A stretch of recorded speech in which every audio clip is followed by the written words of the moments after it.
안녕하세요.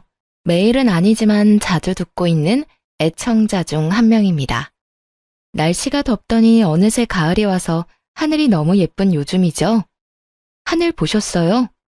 올려다보는 하늘과 높은 곳에서 보는 하늘은 느낌 자체가 다르더라고요. 날이 좋아 가족들과 등산을 하러 갔는데 올라가는 건 힘들었지만 정상에 서니 그 해방감이 이루 말할 수가 없었습니다. 그러면서 제가 살아온 지난 날들이 떠올랐어요. 누구에게나 각자만의 힘듦이 있고 사연이 있는 거지만 사람 마음 변하는 건 한순간이더군요. 물론 저도 잘했다고는 할 수 없겠죠. 사람 말은 양쪽 이야기를 다 들어봐야 한다고 하잖아요. 그러니 변호사도 있고 검사도 있는 거고요. 판결을 받고 싶다는 건 아니고 이미 다 지난 일인데 저같이 살아온 또 다른 선택의 기로에 서 계시는 분이 계시다면 같이 들어주시고 공감해 주시면 좋겠습니다. 산을 오르는 것 같았던 제 삶에 대해 이제는 말해도 되겠죠? 제 인생이 그랬어요. 늘 오르막을 오르는 것 같았죠. 그렇다고 막 힘들게 살았던 건 아니었습니다. 저는 이남 일녀 막내로 태어나 유복한 환경은 아니지만 막내 고명딸로 사랑받고 컸습니다. 나이 터울이 좀 있다 보니 오빠들도 부모님도 많이 아껴주셨고요. 잘해도 잘한다, 못해도 잘한다, 그렇게 자랐던 것 같습니다. 다른 오빠 있는 친구들 보면 엄청 싸우고 하던데 저희 집은 안 그랬답니다. 한참 클 나이라 먹고 싶은 것도 하고 싶은 것도 많았을 오빠들은 뭐든 저부터 챙겨줬죠. 덕분에 부모님이 마음 놓고 맞벌이로 일도 다니시고 오빠들은 대학까지 다 갔었고요. 하지만 두 분 벌이로 비싼 등록금을 감당하기엔 벅찼던 것 같아요. 그렇다고 공부 잘하는 오빠들 등록금을 안 내줄 수도 없는 노릇이었죠.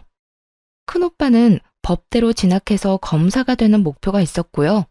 작은 오빠는 아직 꿈은 없었지만 뭐든 열심히 하는 사람이었습니다. 둘 다 공부를 잘하는 건 저희 집에서 당연한 일이었고요. 어느 날 큰오빠가 제대를 해서 복학을 하고 둘째 오빠가 대학교 입학을 앞두고 있던 날이었어요. 엄마의 한숨이 늘어나는 걸 봤습니다. 한숨 쉬다 저랑 눈이 마주치며 웃어주시는데 제가 모를 거라 생각하셨던 것 같습니다. 저도 그땐 이미 고등학교 진학을 어디로 할지 정할 시기라 그만큼 머리가 컸는데도 말이죠. 막내는 나이가 60을 먹어도 막내라는 말이 맞나 봅니다. 아마 그랬던 것 같습니다. 공부를 잘하긴 했는데 조금 경쟁률이 높은 과를 지원해서 전액 장학금을 받지는 못했고 작은 오빠는 그냥 바로 자원 입대를 하려고 하더군요. 당연히 부모님이 말리셨죠. 공부도 다 때가 있는 건데 놓치면 안 되는 거라고. 걱정하지 말고 공부나 하라고 하셨습니다. 그때 사회 분위기가 남자들은 무조건 대학을 가야 하는 분위기였습니다. 학자금 대출을 알아보러 다니시는 부모님 모습이 너무 밟혔어요. 어서 빨리 돈을 벌어 도움을 드리고 싶기도 했죠. 그 뒤 오빠들은 장학금을 놓치지 않고 학교를 다녔습니다. 그럼에도 불구하고 어머니의 한숨이 뇌리에 박혔던 탓일까요? 저는 상고로 진학하기로 결심했습니다. 저도 공부 잘하는 오빠들 덕분에 공부를 못하는 편은 아니었어요. 나름 학교에서도 상위권이라 선생님들은 당연히 제가 인문계로 진학할 거라고 찰떡같이 믿고 계셨고 아마 부모님도 다른 생각은 안 하셨던 것 같아요. 바쁘신 엄마가 처음으로 학교에 오셔야 했는데 항상 일하시느라 운동회도 못 오시던 분이었거든요. 그게 또 선생님에게 안 좋은 소리를 들으셔서 제 마음이 너무 아팠습니다. 어머니, 공부를 잘하는데 왜 상고를 가려고 하는지 모르겠네요. 집안이 많이 어려우세요? 네? 저희 미정이가 상고를요? 네, 무슨 생각으로 저러는 건지 모르지만 요즘은 여자들도 인문계 가야 대학도 가고 하고 싶은 거 하고 살지 않겠습니까? 좀 설득 좀 해봐 주세요. 미정아, 상고는 왜 가려고 그래? 누가 상고 가라고 했어? 엄마, 나 공부 잘하는 거 알잖아. 오빠들 때문에 이 정도 하는 거지. 인문계는 왜 가는 건데? 대학 가려고 가는 거잖아. 난 대학 안 갈 건데 굳이 인문계 갈 필요가 없잖아. 며칠 동안 오빠들부터 아빠까지 저를 설득하려고 애썼지만 제가 한번 고집 피우면 절대 꺾지 않는다는 걸 모두 잘 알고 있었습니다. 그렇게 저는 상고로 진학했고 장학금을 받으며 다녔어요. 성적도 물론 좋았고요. 덕분에 남들보다 빨리 취업 전선에 뛰어들 수 있었는데 내가 목표로 했던 은행은 근처에도 못 갔지만 말입니다. 이것은 참 세상은 인맥으로 돌아간다고 내정받은 건 저였는데 무슨 연줄이 있는 건지 학교 오는 둥 마는 둥 하는 아이가 선발됐다고 하더군요.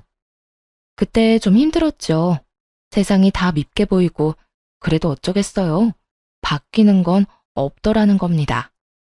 저는 은행 대신 제법 큰 공장 회계과에 들어가게 되었습니다. 은행도 아니고 뭐 힘들게야 하겠냐고 주판만 두드리고 서류 정리만 잘하면 된다고 들었거든요.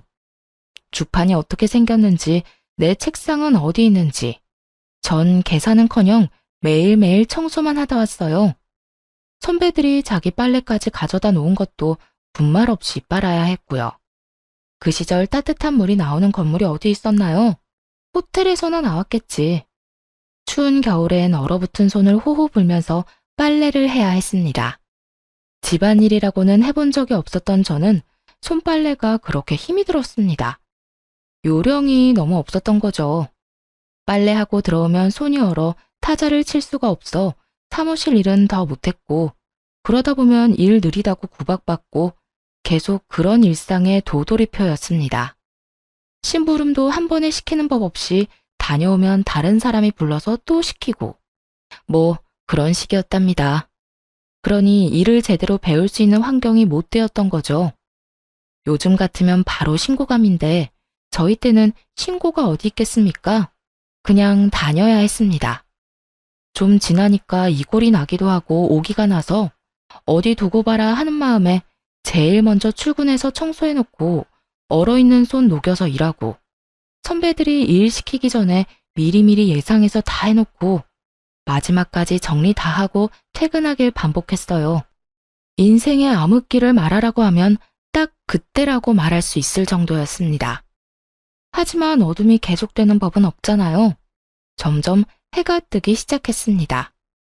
그러다 보니 서류 업무도 조금씩 저에게 돌아오더라고요. 아시다시피 전 청소보다는 공부 쪽이 체질에 맞는 사람이라 전 제자리를 찾은 사람 마냥 업무 처리를 거침없이 해나갈 수 있었습니다. 언제 또 청소를 빨래를 시킬까 싶어 얼른 업무를 처리해 나갔죠. 물론 배울 것도 많았지만 크게 실수하는 일 없이 빠른 속도로 처리하다 보니 선배들이 너도 나도 할 것 없이 저에게 일을 주더라고요. 어느새 반대로 선배들이 저에게 일을 맡기기 위해 제 일을 덜어주는 상황이 발생하게 되었고 이런 제가 입소문이 난 건지 비서실로 발령이 나는 일이 벌어졌습니다. 이제 입사한 지 얼마 안 된 제가 비서실까지 가는 건 좀 눈치가 보여 처음엔 가지 않겠다고 했습니다. 사실 제가 가도 되는 곳인지도 알 수 없었고 여기보다 더한 곳이라는 소문에 두려웠거든요. 선배들을 다 제치고 이제 막 20살 갓 넘은 제가 비서실이라니 말이 안 된다 생각했습니다. 월급도 처우도 확연히 달랐기 때문에 서로 가려고 하던 자리였습니다. 그런데 정말 발령이 나버린 겁니다. 제 의사와는 상관없이 발령이 나서 묵묵히 책상을 정리하는데 선배들이 다가오더군요. 해코지할까봐 얼마나 놀랐는지 여자들의 시기 질투 원망이 얼마나 무서운지 직접 느껴본 저는 그저 무서움에 떨어야 했습니다. 그런데 아니었어요. 선배들은 진심으로 절 축하해 주셨어요. 미정아, 여기보다 더 힘들 거야. 열심히 해야 해. 우리 얼굴에 먹칠하지 말고. 알았지? 그래. 그래도 너라면 잘할 거야. 힘들 땐 놀러와. 우리가 비서실 애들 욕 다 들어줄게. 밉상 같던 선배들이 격려해주고 축하해주니 눈물이 다 나더군요. 남자들만 우정이 있는 게 아니죠. 여자들 우정도 만만찮아요. 고생 끝에 낙이 온다는 옛말이 틀린 게 하나 없어요. 그동안의 고생은 싹 잊어버리게 되더니 통장에 착착 돈 쌓이는 소리가 들리는 것 같은 나날을 보냈습니다. 중간중간 군대 갔다 온 오빠들 몰래 등록금이나 생활비를 보내주고도 돈 쓸 데가 없던 저는 제법 돈을 모을 수 있었어요. 그쯤 되니 저도 공부를 하고 싶어졌습니다. 어릴 땐 돈만 벌면 된다 싶었는데 사회생활을 하다 보니 그건 또 아니더라고요. 필요한 자격증은 학교 다니면서 땄기 때문에 대학교 졸업장이 가지고 싶었던 거죠. 이곳도 충분히 좋은 곳이었지만 여러 사람들을 만나고 사회생활을 하면서 선배들의 조언도 좀 들리게 되고요. 여자도 좋은 대학 나와야 해. 좋은 대학 아니라도 대학은 나와야 해. 그래야 대접받아. 봐봐, 김대리하고 나하고 입사 동기인데 그때 월급 차이가 얼마나 났는지 알아? 살기 싫더라고. 김대리 타자도 한글 문서 작업도 못하던 놈이란 말이야. 일은 내가 더 많이 하는데. 선배의 말에 역시 대학을 다녀야겠다고 생각했지만 일하면서 공부를 병행하는 건 무척 어려웠습니다. 졸업한 지도 좀 되었으니 기억나는 것도 없었고요. 그래도 직장인들을 받아주는 야간 대학이 있다는 것을 알고 등록을 하고 학교를 다니기 시작했답니다. 그쯤 큰오빠는 사법고시를 패스했고 회사를 다니다가 무슨 시험 준비를 한다던 작은오빠까지 공무원 시험에 합격해 집안의 경사가 계속 이어졌습니다. 동네 플랜카드도 제가 걸어주었습니다. 모두에게 우리 오빠들이 이만큼 잘났다고 자랑하고 싶었죠. 그걸 보며 부모님이 웃으시는 걸 보자 제 마음이 다 편해지더군요. 뭔가 다 이룬 느낌까지 들었습니다. 정작 저 스스로는 이뤄놓은 게 하나 없었는데 말이죠. 그날을 계기로 전 홀가분한 기분으로 다시 직장과 공부를 병행하며 즐거운 나날을 보냈습니다. 가끔 부모님 용돈 드리는 거 외엔 저는 계속 저금을 했어요. 투자 이런 것도 잘 몰라 그냥 무작정 이율 좋은 은행 찾아 적금 넣는 식으로 돈을 모았습니다. 그러다 야간 대학에서 저처럼 뒤늦게 대학 졸업장을 따기 위해 온 남편을 만나 연애라는 걸 하게 되었습니다. 사는 게 바빠 관심 가질 여유가 없어 해본 적 없는 연애를 나이가 제법 차서 하니 모든 게 다 설레고 마냥 좋았죠. 남편도 무슨 사정인 건지 주머니 사정이 좋아 보이지는 않았고 저는 그런 거 신경 쓰지 않았습니다. 야간 대학에서 만났다는 공통점 하나만으로 충분했거든요. 저희는 날이 좋을 때는 공원 데이트, 추울 땐 따뜻한 오뎅 먹어가며 두 손 꼭 잡고 데이트를 즐겼답니다. 그러다 추우면 버스를 탔고요. 지금 생각해보면 무슨 궁상이냐 해도 그때만의 설렘이 있지 않겠어요? 이제는 하라고 해도 못하겠지만요. 그렇게 연애를 제법 오래 하다 주변에서 결혼은 언제 할 거냐는 말을 자주 듣게 되었습니다. 둘 다 그냥 시기가 오면 자연스레 결혼한다고 생각했던 것 같네요. 주변 지인들이 연애는 다른 사람이랑 더 하고 결혼은 나중에 해도 되지 않겠냐고 말리기도 했는데 제가 다른 생각은 잘 못하더라고요. 별 남자 있나 싶고 남편이 지금 저에겐 충분히 좋은 사람이었습니다. 가족들에게 소개를 했던 날 엄마가 조심스레 불러서 물으셨어요. 너무 급하게 정하는 건 아니고? 너 남자 처음 만나서 바로 결혼하는 거 엄마는 좀 별론데. 너 선자리도 좀 들어오고 있어. 천천히 연애만 해보는 건 어떠니? 엄마, 내가 이 사람보다 더 좋은 사람을 어디서 만나겠어요? 아니, 네가 어디가 부족해서 그래. 저렇게 짱짱한 오빠가 둘이나 있는데 기죽을 일 없지.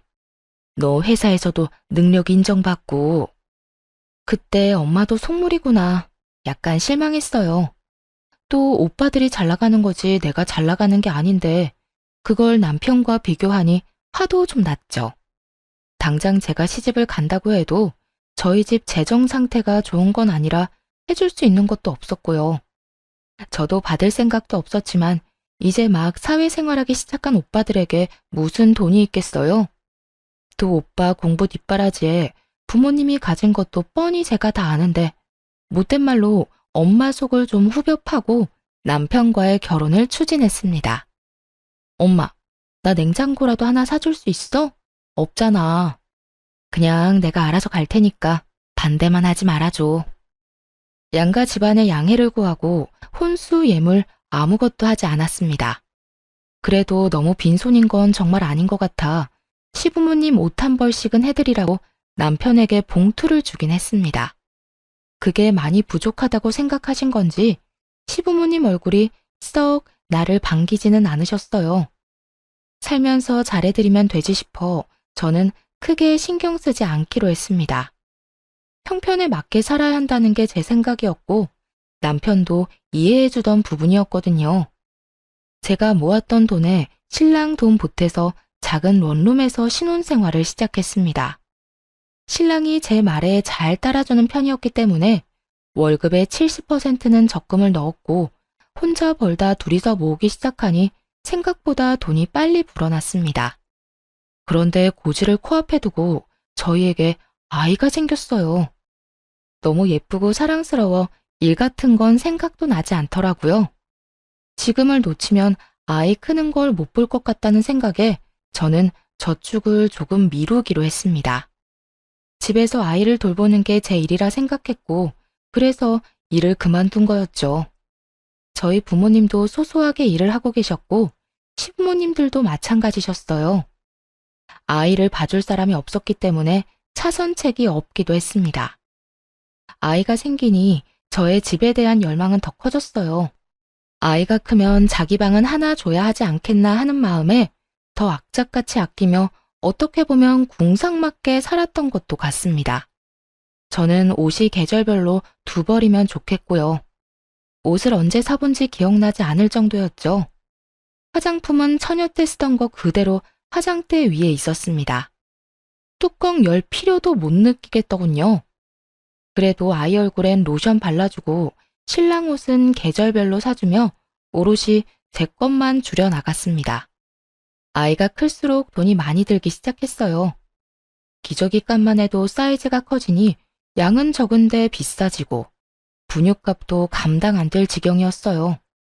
남편 월급이 얼마길래 그랬냐고요? 그렇게 많이 가져오지는 못했어요.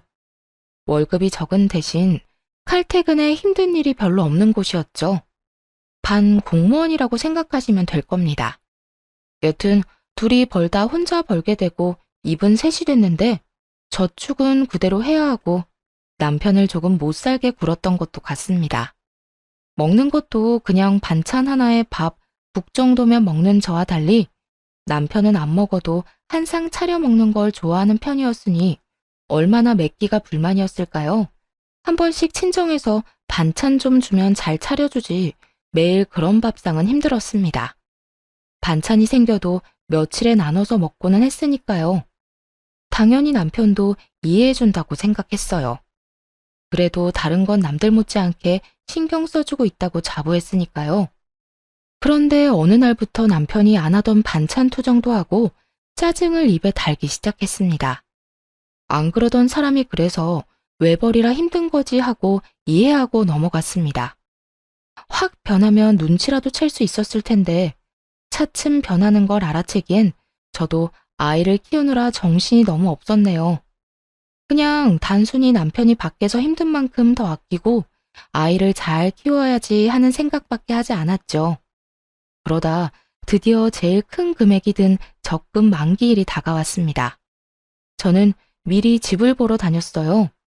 집이라는 게 발품도 팔아야 같은 값이라 해도 더 좋은 집을 구한다고 동네 부동산 사장님이 그러셨거든요. 세대, 여기 슈퍼 건너편 2층 벽돌집 알지? 거기가 지금 금매로 나왔어. 나쁜 일로 나온 게 아니라 이민을 간다고 빨리 처분해달라더라고. 생각 있으면 보러 와. 여러 군데 집을 보러 다니다가 괜찮은 집이 금매로 나왔다는 연락을 받고 보러 갔더니 정말 마음에 딱 드는 그런 집이었습니다. 그 집을 보는 순간 저는 이미 머릿속으로 인테리어도 끝내고 이사날을 언제로 하면 될까 생각 중이었다니까요.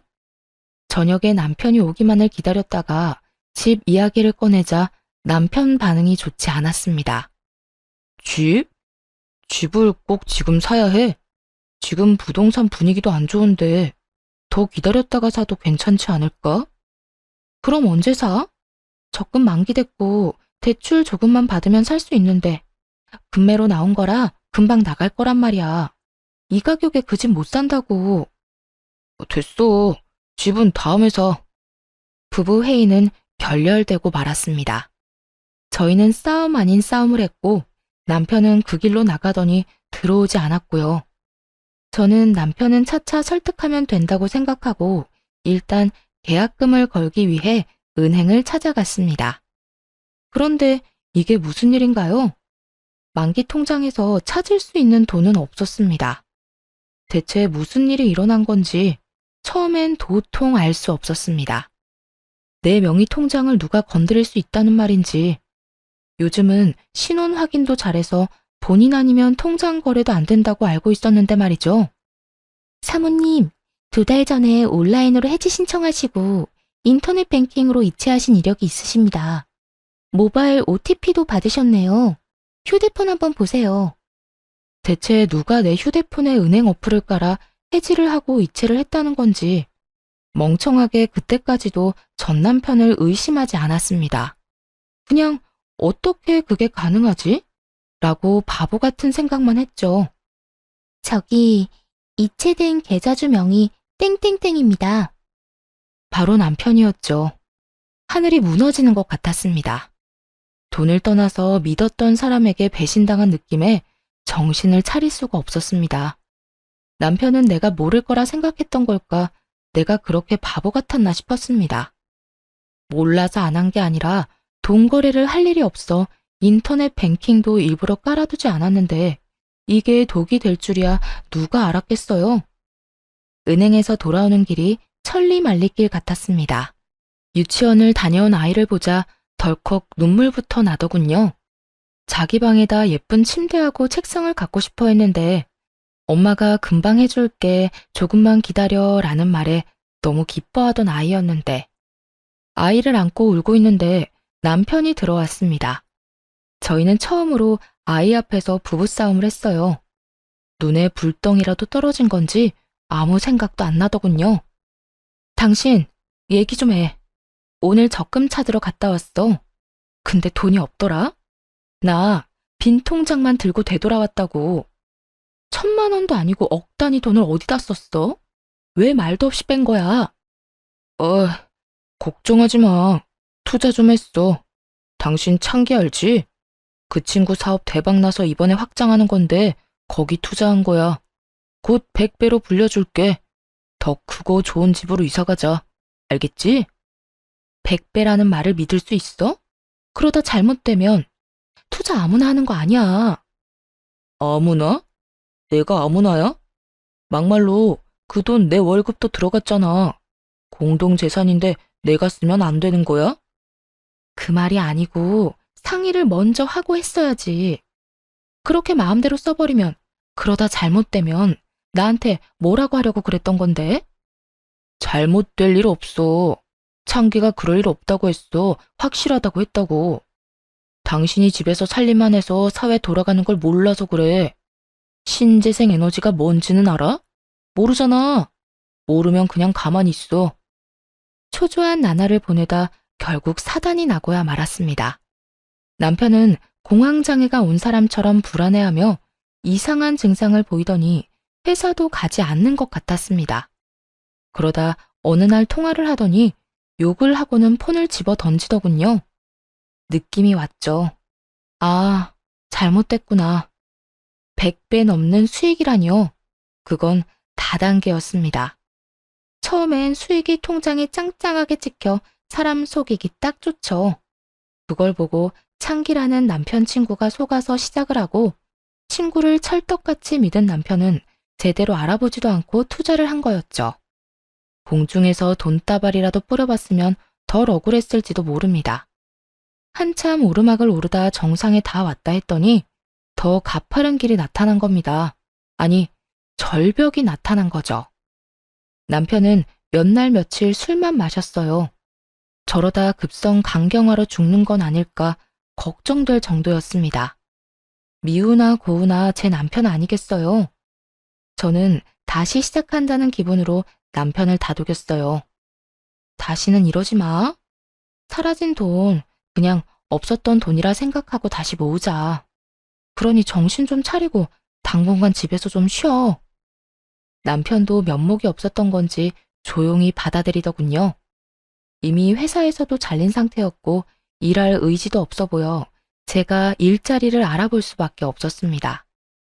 돈복은 없어도 일복은 있는지 마침 연락해본 직장 선배에게서 자리가 났다는 소식을 듣게 되었죠. 몇 년의 공백이 있었지만 저를 기억하고 있는 분들은 많았어요. 복귀한다고 하니 반겨주셔서 너무 감사했습니다. 그렇게 저는 남편 대신 한 가정의 가장이 되는 길을 택했어요. 남편이 그렇게 되기 전만 해도 성실히 일해온 건 분명한 사실이니까요. 남편에게도 휴가를 주는 거였죠. 그런데 남편은 저에게 받는 용돈이 아무래도 부족했던 건지 저 몰래 오빠들을 찾아가거나 친정엄마를 찾아가서 손을 벌리는 한심한 사람이 되어버렸습니다. 하지만 모른 척 기다렸어요. 전 아이 아빠를 믿었거든요. 다시 일어설 거라고. 외벌이는 힘들었지만 역시 직장 생활은 저의 삶에 활기를 불러일으켜 주었습니다. 힘든 일은 금방 잊어버리게 되더군요. 그러다 친정엄마가 점심때 회사로 찾아오셨어요. 경희 아줌마 알지? 저번에 그 아줌마 따라 경매에 가봤거든. 다들 하나씩 적어내길래 그냥 한번 적어냈는데 내가 낙찰받았지 뭐냐? 무려 서울에 있는 50평대 아파트였습니다. 무슨 사연으로 경매에 나온 건지 모르지만 엄마가 낙찰받은 가격도 그렇게 낮은 금액도 아니었죠. 저에게 돈을 달라고 오신 건가? 드릴 돈이 없는데 괜한 걱정부터 들었습니다. 저희 집이 이렇게 된 걸 엄마는 모르셨거든요. 엄마가 돈이 어디 있어서. 응, 네 오빠들도 일하니까 돈 금방 모이더라. 내 새끼들이 다 착하지 않냐? 너도 그렇고 벌어서 나 갖다 주잖아. 이 나이 먹고 이제 돈 쓸 데도 없고 해서 그냥 한번 해본 건데 그네한테 물어보니 괜찮은 거라고 낙찰받으라 해서 받았어. 그리고 너 시집 갈 때 집에 돈이 너무 없어서 아무것도 못 해준 거 엄마가 마음이 안 좋았는데 그래서 말이야. 이거 너 해라. 엄마. 네가 그동안 하고 싶은 거 못하고 모은 돈 다 우리한테 쓴 거 알아.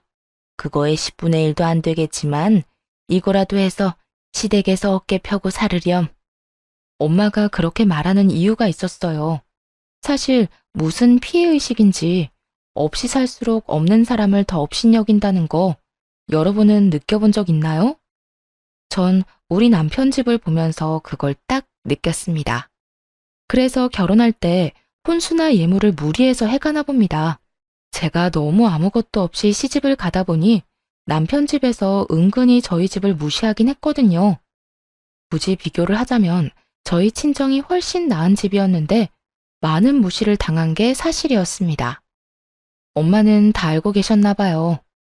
임신하며 공부도 중단해 결국 졸업장은 따지도 못했으니 난 고졸이고 남편은 졸업장을 따서 대졸이었죠. 그런 걸로도 사람을 무시하더라고요. 당신 아들이 돈 날려먹은 건 신경도 안 쓰고 오빠들은? 오빠들도 결혼할 때 필요하잖아. 오빠나 주지 왜 나를 줘? 큰애가 돈 보탰어. 너 주라고 먼저 얘기하더라. 너한테 투자해야 내가 늙어서 편할 거래. 너무 감동해서 눈물이 앞을 가리더군요. 이사갈 준비에 마음이 들떠 있을 때였어요. 남편에게 서프라이즈로 놀래켜줄 마음으로 아무 말 안 했고요. 30평도 크다 했는데 50평이라니. 생각지도 못한 평수에 아이방 하나, 부부방 하나, 손님방 하나 해도 방이 남아돌고 시부모님을 모실까 생각 중이었는데 남편이 갑자기 이혼을 하자며 이혼 서류를 내밀더군요. 당신 같은 짠순이랑 사는 거 이제 더는 못 해먹겠어. 여자가 어디 꾸미는 구석이라도 있어야 예쁘게 봐주기라도 하지. 화장은 하고 다녀? 회사에서 그러고 다니면 안 잘려? 그 옷은 유니폼이야? 맨날 똑같은 옷 입고 나가고. 당신 무슨 소리야? 갑자기 왜 그래? 말 나온 김에 그냥 정리하자. 나 만나는 사람 있어. 애는 네가 데려가. 내가 혼자 벌어서 그동안 고생한 거 알지? 나도 더 늦기 전에 남들처럼 살아보고 싶다. 그러니까 그냥 이혼하자. 갑자기 왜 이러는지 모르겠어. 무슨 일 있어? 막말로 네가 우리 집에 잘하기를 했냐? 나한테 해준 게 뭐 있어? 맨날 돈돈거리며 통장이나 끼고 살았지. 나한테 관심이나 있었어? 여보, 그거야. 우리 잘 살아보려고 집 한 채 가지고 있으면 당신도 부담 줄고 집 담보 잡아서 사업이라도 할 수 있는 건데 그러려고 아둥바둥한 걸 그렇게 말하면 난 어떡하라고. 그러니까 난 이제 그런 거 신물이 나니까 너 혼자 하라고. 아니면 마음 맞는 사람 찾아서 둘이 해보던지. 같이 고생해서 왜 그래. 며칠 전에 엄마가 서울에 50평대 아파트 경매로 낙찰받아서 나 주셨어. 계약서 받으면 당신한테 말해주려고 한 건데 거기 위치도 너무 좋고 학군도 좋아서 다른 데 이사 갈 필요도 없어. 평생 쭉 살면 되고 방도 많아서 당신 부모님 같이 모시고 살자. 그래? 그럼 그거 그냥 다시 팔아서 재산 분할하고 너는 너, 나는 나. 이렇게 따로 새삼 살자. 여보, 내가 더 잘할게. 이제 고생 끝났는데 그렇게 말하지 말고 어머님 아버님에게도 더 잘할게. 그동안 섭섭한 게 있으면 다 말해. 다 고쳐볼게. 하지만 남편은 막무가내였어요. 어떤 말을 해도 들어주지 않았고 저는 시부모님을 찾아갔죠. 좀 말려달라고 말이죠. 하지만 오히려 시부모님이 빨리 도장 안 찍어주냐며 저를 나무라셨어요. 어여 도장이나 찍어줘라. 각자 갈 길이 다르면 놔주는 것도 서로를 위해 좋은 거야. 너도 너랑 끝맞는 사람 만나서 새 살림 차리면 되지 않겠니? 네? 어머니, 그게 무슨 말씀이세요? 네가 뭘 우리 집에 시집와서 기여한 게 있니? 그냥 혼인신고만 하고 산 거 나 좀 부끄러웠다. 내가 축의금 낸 것만 얼만데 그런 거 하나도 못 받고 예물도 없이. 어쨌든 빨리 해주려무나. 어머니, 그 일 진짜 여자 생겨서 그러는 거예요? 믿을 수가 없어요. 바람핀 건 아니고 그냥 우리 애를 좋다고 쫓아다니는 여자가 하나 있어. 그 여자 집안이 좀 괜찮아 보이긴 하는구나. 제가 뭘 그렇게 잘못한 걸까 한참을 생각했습니다. 막말로 남편의 뭐가 좋다고 집안 좋은 여자가 따른다는 말인지 그것조차 위험하게 들렸습니다. 저는 그렇게 미움받을 짓 한 거 없고 그저 잘 살아보려고 할 수 있는 만큼 잘해드리려 했는데 그게 성에 안 차셨던가 봅니다. 저는 진심으로 슬펐습니다. 수년간의 결혼 생활을 부정당한 기분에 우울하기까지 했어요. 며칠을 이혼을 한 해 못 한 해 실랑이를 하다가 아이는 제가 데려가는 대신 양육비는 줄 수 없다고 하는 말에 또 며칠 실랑이가 이어졌습니다. 양육비를 원하면 자기가 아이를 키울 테니 저더러 양육비를 달라고 하더군요. 저 모습에 어느 엄마가 아이를 맡기겠습니까? 저는 이혼을 해줄 테니 그럼 아이만 데려가겠다고 합의를 했습니다. 결국 여전히 마음을 추스리지 못하고 끌려가듯 법원에 갔습니다. 저는 큰오빠와 함께 남편은 시어머니와 함께였죠. 힘겹게 서류를 제출하는데 남편이 제가 모르는 서류를 하나 더 제출하더군요. 뭐냐고 물으니 당당하게 재산분할 신청서라고 합니다. 재산이라니, 저희는 재산이라고는 아시다시피 남편이 날려먹었던 적금이 다였는데 말이죠. 우리한테 무슨 재산이 있다고 그런 서류를 내? 지금 사는 집 전세금? 그거 반반하면 되는 거 아니야? 굳이 이런 거 낼 필요 없이. 너 50평 아파트 장모가 준 거 있잖아. 그건 왜 빠뜨려? 날 아주 호구로 하는구만. 아니, 그건 엄마가 나한테 준 거지 당신 건 아니잖아. 당황해서 아무 말 못하고 있자 큰오빠가 나서서 증여재산에 대해 차분하게 설명해 주었습니다. 자네 그때 내 동생 데려갈 때 뭐라고 했어? 손에 무릎 묻혀도 마음만은 보듬고 살겠다고 했잖아. 이게 뭐야? 그리고 증여재산은 재산 분할에 해당이 안 되는 거 모르나? 모르면 변호사한테 물어보던가. 뭐? 그 아파트가 재산 분할에 해당 안 된다고? 나 그거 믿고 너 만나는 애인이랑 그거 팔아서 새 살림 차리라고 한 건데. 뭐야, 엄마. 엄마가 그냥 이혼하면 된다고 했잖아. 나 그럼 돈 한 푼도 못 받는 거야? 아유, 잘 좀 알아보지. 어떡하면 좋니? 너 가게 하나 해주면 새아가한테 아파트는 우리가 해준다고 했는데. 진짜? 엄마가 책임져요. 난 몰라. 잘못되면 다 엄마 탓이야. 지금껏 보고 살아온 사람이 맞는 건지 완전 다른 사람을 보는 것 같았습니다. 무엇에 홀려도 단단히 홀렸던 게 아닐까 했죠. 저런 사람을 남편이라고 받들고 살다니 제 자신이 한심하기 이루 말할 수 없었죠. 순식간에 콩깍지가 벗겨졌는지 정남이가 뚝 떨어졌습니다. 이혼 서류 제출만으로는 이혼이 바로 되지는 않더군요. 이혼되기까지는 꽤 긴 시간이 필요했습니다. 조정기간 이런 것도 필요했고요. 먼저 이혼을 요구한 남편은 아파트가 재산 분할이 안 된다고 하자 말을 바꿨습니다.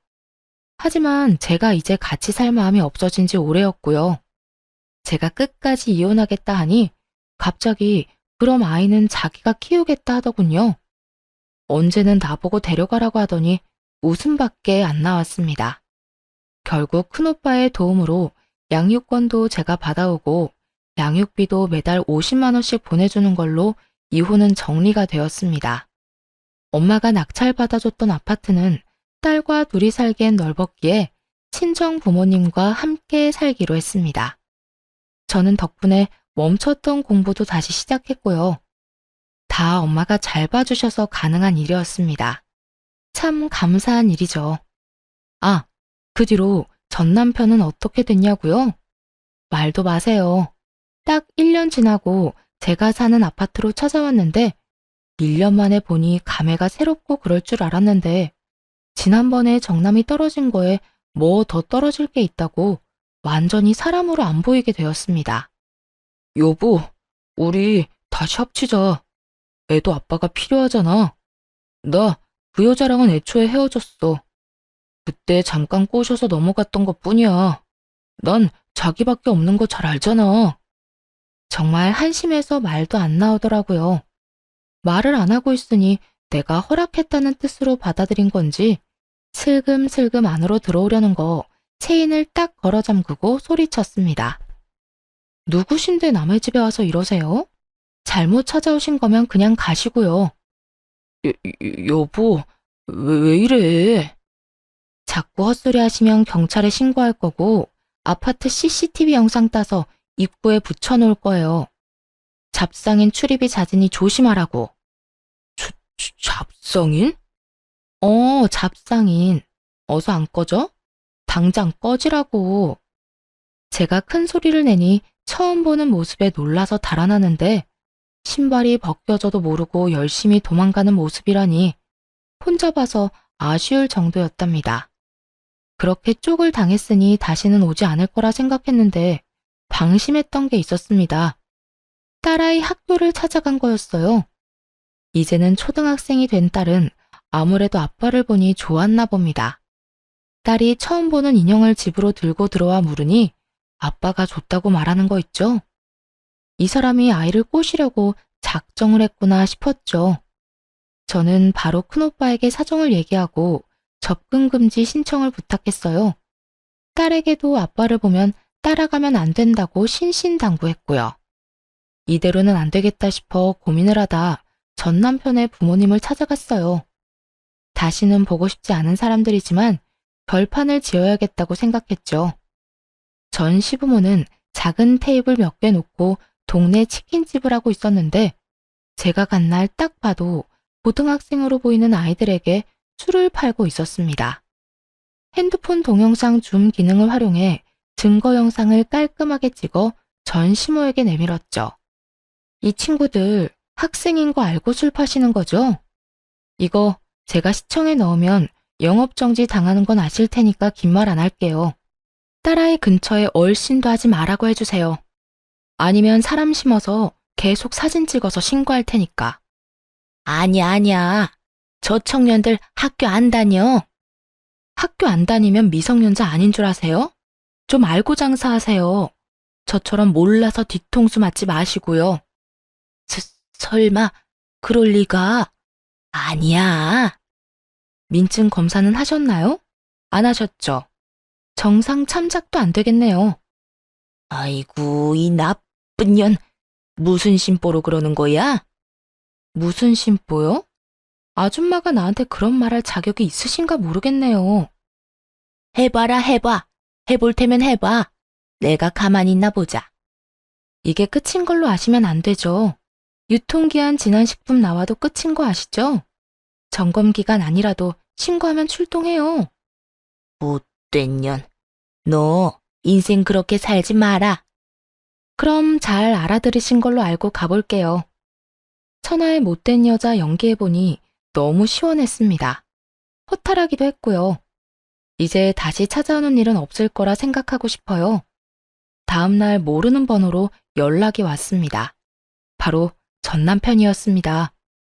만나자고 하는 걸 싫다고 하니 그럼 전화통화 잠깐만 하자고 해서 그러자 했더니 구구절절 사연을 읊더군요. 전 귓등으로도 듣지 않았어요. 전 같이 사는 동안 함께 잘 살아보고자 최선을 다했고 최선을 다한 결과가 배신이었으니 그럴 만하다고 생각했습니다. 그러니 전혀 아쉬운 게 없었죠. 진짜 다시 기회 줄 수는 없는 거야? 나 당신하고 열심히 살았잖아. 우리 딸은 나 보고 싶어 하잖아. 딸만큼은 만나게 해줘야지. 내가 이혼할 때 당신이 나보고 키우라고 해서 딸한테 아빠는 자식 같은 거 안 키운다고 했다고 다 말했어. 그러니 신경 쓰지 마. 그럼 우리 엄마 가게 신고하지 말아줘. 부탁이야. 당신 하라는 대로 할 테니까. 나 분명히 말했는데. 당신이 또 찾아오면 시청이든 경찰서든 신고할 테니까 각오하시라고. 나 얼마든지 할 수 있는 거 알지? 알지. 형님들이 어떤 분이신데. 응, 알면 됐어. 그러니까 이제 다시는 연락하지 말고 당신 뜻대로 나 같은 구질구질한 사람 찾지 말고 좋은 사람 찾아서 행복하게 살기를 바랄게. 그 이후 남편은 정말 땅으로 꺼진 사람처럼 사라졌습니다. 연결된 사람들이 있어 가끔 소식이라도 들려왔는데 한동안 들리는 소식이 너무 없어 궁금해지기까지 하더군요. 어딘가 잘 살고 있겠지 하고 생각하려고요. 그리고 저는 직장과 학교를 병행하며 열심히 살고 있습니다. 지금 졸업을 앞두고 졸업 논문을 쓰다가 쉴 겸 사연을 쓰다가 길어져 버렸네요. 여기저기서 남자 소개시켜준다고 하는데 아직은 혼자가 좋습니다. 아마 계속 혼자일 것 같습니다. 안 해본 일이 많아 하나씩 일어나가는 쾌감에 요즘 사는 재미가 너무 좋네요. 집에 대한 갈망 때문인지 부동산 공인중개 자격증도 도전해 보려고 합니다. 제 인생은 지금 산 어디쯤인 걸까요? 다시 정상을 올라가고 있는 중일까요? 여러 봉우리 중 이제 막 하나를 넘은 건 아닐까 합니다. 산에 오르려면 오르막을 올라야 하고 결국 내리막을 내려와야 집으로 갈 수 있듯이 욕심 안 부리면 힘든 일도 금방 지나가는 것 같습니다. 이거 들으시는 여러분도 힘든 일만 생각하지 마시고 뒤도 돌아보고 옆 사람도 가끔 의심하면서 인생 즐기면서 사시면 좋겠습니다. 그러다 가끔 산에 가셔서 깨끗한 공기 마시면서 기분 전환해 보시는 것도 추천드리고요. 긴 이야기 들어주셔서 감사드립니다. 일교차 심한데 감기 조심하세요.